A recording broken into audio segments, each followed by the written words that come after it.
Hola, ¿qué tal amigos? ¿Cómo están? Bienvenidos a su canal JR Contable. Bien amigos, el día de hoy vamos ahora sí que a tocar un tema sobre el impuesto al valor agregado.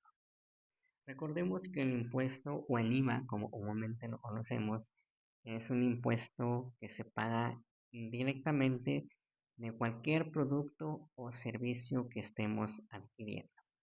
Recordemos que hay dentro de lo que es la ley del impuesto al valor agregado ciertas características que deben de contar algunos tipos ahora sí que de productos o servicios que se comercialicen de manera general para determinar si es objeto o no del pago de este impuesto.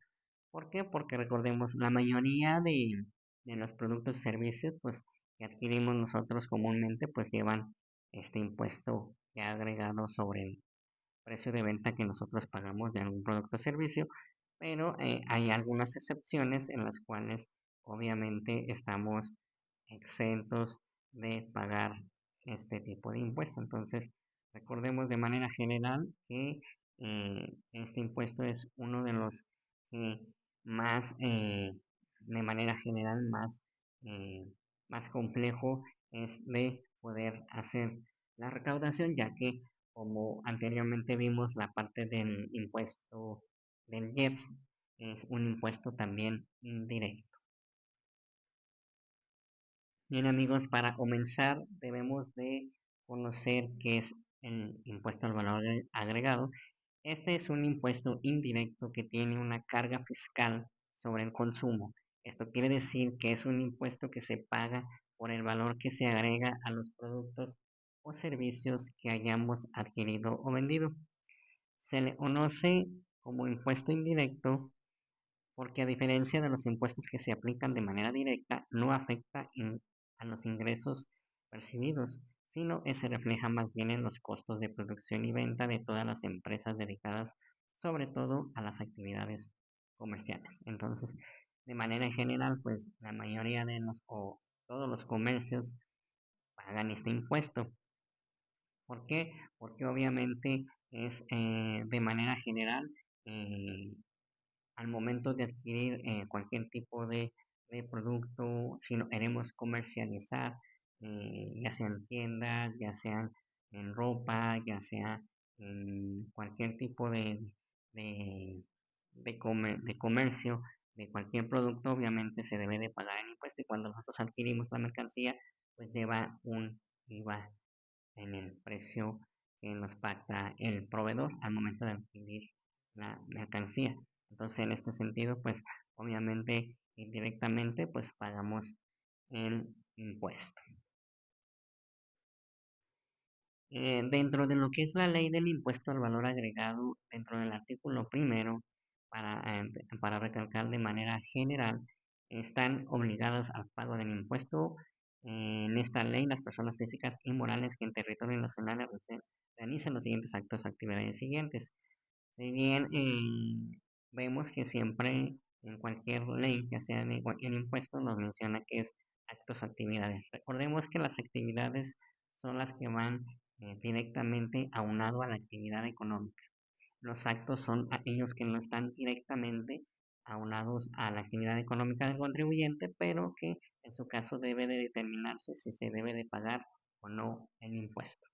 Entonces, en este sentido, se debe de pagar el impuesto para aquellas personas que enajenen bienes, presten servicios independientes, otorguen el uso o goce temporal de bienes e importen bienes o servicios. Entonces, quiere decir que aquellos que se dediquen casi o la mayoría al giro comercial, presten servicios independientes, ya sea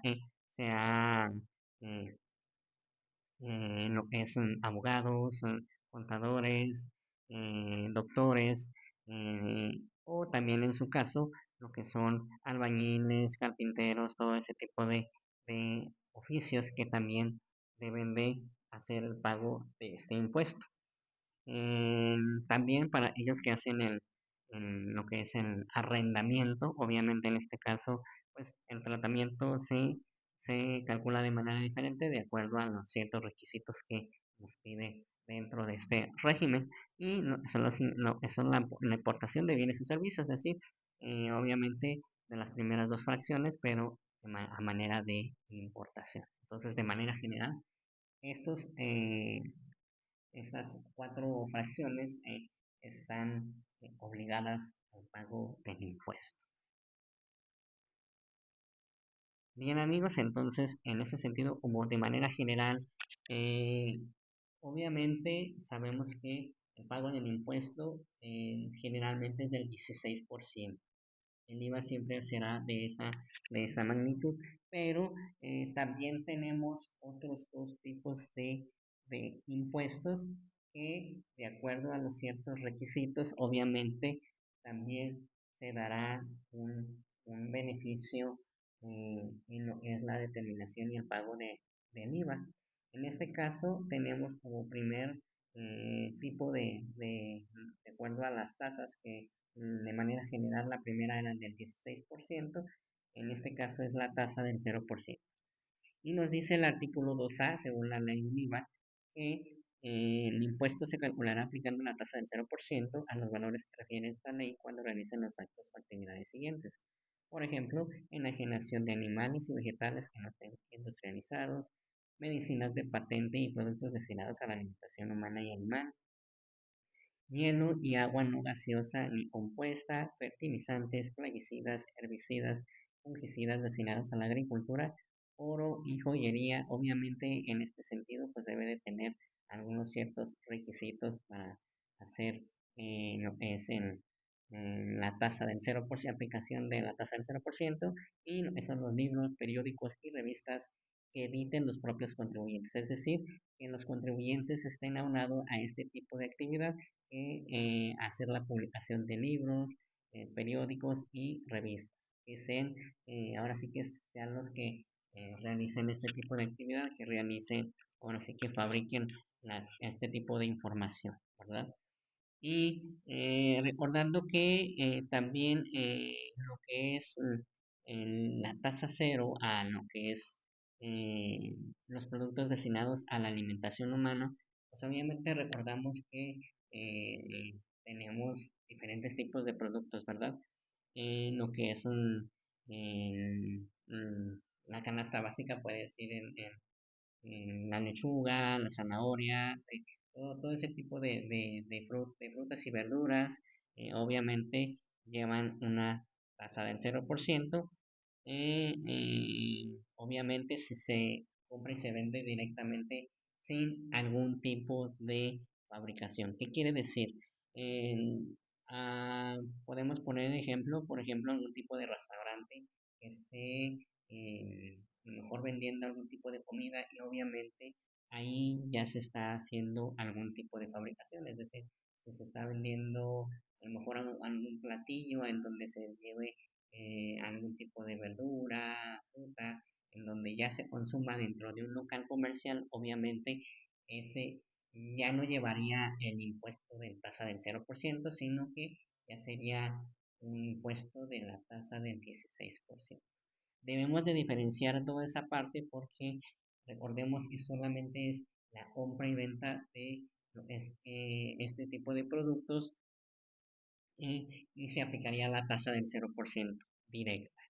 Y nos dice también, nos menciona dentro de este artículo que se aplicará la tasa del 16% a la enajenación de los alimentos a que se refiere el presente artículo preparados para su consumo en el lugar o establecimiento en el que se manejen, en el que se enajenen o inclusive para llevar o para entrega a domicilio. Ya estamos hablando de los restaurantes, es decir, ellos que venden, por ejemplo, pizzas, venden hamburguesas, tortas, llevan obviamente frutas, digo, en este caso verduras, es decir, tomate, lechuga, zanahoria, todo ese tipo de productos que obviamente cuando los adquiere la persona, pues obviamente es tasa del 0%, pero cuando ya los vende, pues obviamente es tasa del 16%. Y en este caso, también refiere a que obviamente a la par, obviamente se puede hacer el acreditamiento. Recordemos que para efectos del impuesto al valor agregado, tenemos lo que es el IVA trasladado y el IVA acreditable, y obviamente recordemos que se puede acreditar ese impuesto al momento del pago en las declaraciones mensuales y anuales. Pero recordemos que debemos de diferenciar el tratamiento que se le esté dando dentro de la actividad. Recordemos, si nos dedicamos solamente a la compra y venta de productos de frutas y verduras sin tener algún tipo de fabricación eh, o algún tipo de, obviamente, de hacer de algún tipo de platillo, pues obviamente sería la tasa del 0%, porque solamente se dedica a la compra y venta de este tipo de productos. Pero si es comprado por algún contribuyente que se dedique a lo que es el giro del restaurante, pues obviamente ya sería, se adquiere tasa al 0%, pero se paga a la tasa del 16%. Entonces, debemos de tener mucho cuidado porque estos dos tipos de tasas son los que confiere casi a la mayoría de los contribuyentes. Hay excepciones en donde la mayoría, pues obviamente, solamente, pues, en giro comercial, obviamente se dedican a, a la tasa del 16%, IVA acreditable, IVA trasladado, de acuerdo a la naturaleza del impuesto y obviamente también el tratamiento contable. Nos conviene también que la prestación de servicios independientes, obviamente, los prestados directamente de agricultores y ganaderos, los de molienda o trituración de maíz, los de pasteurización de leche, los prestados en invernaderos hidropónicos, los de destripe de algodón en rama, los de sacrificios de ganado o aves de corral, los de reaseguro y obviamente el uso o goce temporal de la maquinaria y equipo para lo que es la parte de esta prestación de servicios. ¿Sí? Entonces, todos aquellos que se dediquen a este tipo de comercio, obviamente tienen a tener la tasa del IVA del 0%. Y también nos menciona que los actos o actividades a los que se aplica la tasa del 0% producirán los mismos efectos legales que aquellos por los que se deba pagar el impuesto conforme a esta ley. Es decir, si algún tipo de contribuyente se dedica a algún tipo algún tipo de actividad que nos confiere en el artículo de esta ley, obviamente eh, estaríamos eh, adquiriendo o el beneficio de lo que es la tasa del 0%, pero recordemos que este tipo de comercios también tienen gastos, ¿verdad? Gastos que son estrictamente indispensables, no solamente en la adquisición de su mercancía para la comercialización, sino también lo que es la parte de los gastos. Recordemos que los gastos tienen una tasa del 16%. Entonces ahí tenemos que hacer la proporción del IVA para ver y para determinar cuánto se debe de pagar de IVA. Recordemos, la tasa del 0% y la tasa del 16% tienen los mismos efectos legales por la parte del acreditamiento del IVA. Por otro lado, también tenemos lo que es la tasa exenta. ¿Qué es la tasa exenta? Son aquellos productos o servicios que adquirimos, pero que no pagan este impuesto. Obviamente, no se desglosa, no se paga, sino que solamente es la adquisición del producto o servicio directo sin hacer el pago de este impuesto. Nos dice que no se pagará el impuesto de acuerdo al artículo 9 de la ley del IVA en la enajenación de los siguientes bienes, obviamente el suelo, construcciones adheridas al suelo, libros, periódicos, revistas, bienes muebles usados, a excepción de los enajenados por empresas. Si bien aquí nos menciona que están exentos aquellos que tienen a enajenar libros, periódicos y revistas. Y ustedes dirán, ¿por qué nos aparece que lo que es en la parte de lo que es la ley del IVA de manera general nos dice que se debe de pagar el impuesto y obviamente aquí nos dice que es exento. Recordemos que aquellos contribuyentes que tienden a, a realizar este tipo de publicación de libros, cuando son los autores de los libros, lo que son las radiodifusoras, en este caso los que hacen la fabricación de los periódicos, en aquellas compañías que hacen la fabricación de las revistas, obviamente ellos están obligados al pago de este impuesto, pero en este caso es por la enajenación, es decir, estamos vendiendo algún libro, algún periódico, alguna revista y obviamente este contribuyente está exento de pagar este impuesto. Esa es la diferencia que se tiene. Entonces, es de manera general como lo habíamos visto en la ley del IEPS. Quienes son los productores, los fabricadores, obviamente están apegados a este pago de este impuesto, pero a los que enajenen este tipo de productos, de los productos que mencionábamos anteriormente, pues no están obligados al pago del impuesto. Y de esta manera, es la ley del IVA también nos menciona que en algunos bienes cuando sean enajenados, entiéndase enajenación por la venta de cualquier producto o servicio, no se pagará el impuesto. Y de manera general también nos menciona el artículo 15 que no se debe pagar el impuesto también por la prestación de los siguientes servicios: comisiones y contraprestaciones con motivo de otorgamiento de créditos hipotecarios, comisiones de fondos para retiro, los prestados de forma gratuita, los servicios profesionales de medicina, cuando su prestación requiera su título médico conforme a las leyes, siempre que sean prestados por personas físicas, ya sea individual o por conducto de sociedades civiles, en este caso, pues los médicos, los odontólogos, todo este tipo de cuestiones que obviamente requieran su título profesional, que incluyan ese título profesional, pues obviamente están exentos del pago de este impuesto. Los servicios profesionales de medicina, hospitalarios, de radiología, laboratorios, estudios clínicos que presten organismos descentralizados. Entonces, de manera general, pues obviamente tenemos que identificar qué tipo de contribuyente es el que estamos obviamente manejando, qué tipo de obligaciones tiene y obviamente eh, es la parte de la determinación del impuesto. Entonces, de manera general, así es como debemos de visualizar el IVA, ¿verdad? Porque recordemos, pues de manera general, pues todos pagamos impuestos, sí, obviamente, pero ya cuando estamos dentro de algún, ya sea persona física o moral, eh, aunado o para efectos de la ley del IVA, obviamente debemos de determinar qué tipo de contribuyente es el que se está trabajando para saber si está ahora sí obligado o no al pago de este impuesto y de igual manera a lo que es el acreditamiento de este impuesto también.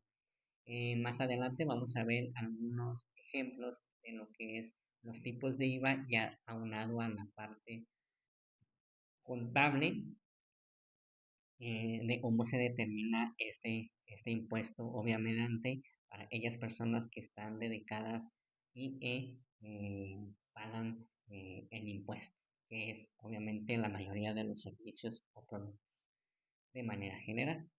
Entonces, en este sentido, debemos de sí o sí estar aunado a estos conceptos, a estos fundamentos, ya que de aquí emanan muchas obligaciones de manera contable y de manera obviamente fiscal para poder hacer la determinación adecuada de lo que es el impuesto y obviamente recordemos, el IVA no es un impuesto de nosotros, sino es un impuesto que nosotros obviamente pagamos como consumidores, pero que al momento de tener algún tipo de actividad, pues tenemos ese derecho de hacer ese acreditamiento para bajar lo que es el pago del IVA. Recordemos a manera de ejemplo, si tenemos compras donde el IVA es de 100 pesos y ventas donde el IVA es de 200, obviamente pues tendríamos obviamente, pues a cargo un IVA a pagar. Recordemos que eh, la fórmula es entre más IVA trasladado, en este caso haya, pues obviamente es más el pago del impuesto, pero recordamos que esto va a determinar de acuerdo al régimen en que se encuentre la persona física o moral. Entonces, eso va a determinar el tratamiento fiscal de lo que es el impuesto al valor agregado. Bien amigos, así de manera sencilla es como estuvimos o se estuvo viendo lo que es la fundamentación legal, aunado a que pues obviamente tenemos que estar determinando de manera adecuada pues todo este tipo de cuestiones para no caer en algún tipo de falta o algún tipo de incertidumbre al momento de la determinación y el pago de los impuestos de cada uno de los contribuyentes. Bien amigos, es todo por el día de hoy. Más sin antes mencionarles, se suscriban al canal y estén al pendiente de la información.